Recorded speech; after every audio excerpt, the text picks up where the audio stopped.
chu wang chuan hei pubiak siama lom ka ti khop maya pathianin na thok zela mana Israel kan ni lo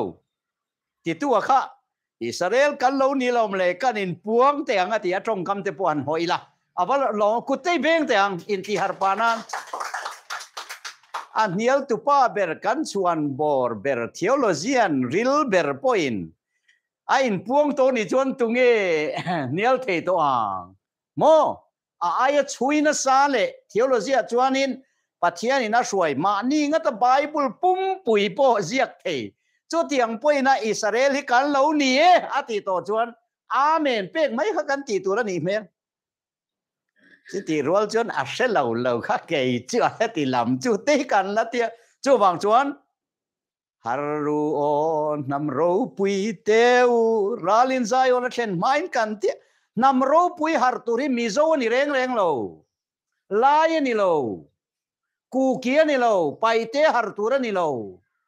mara har tura ni lo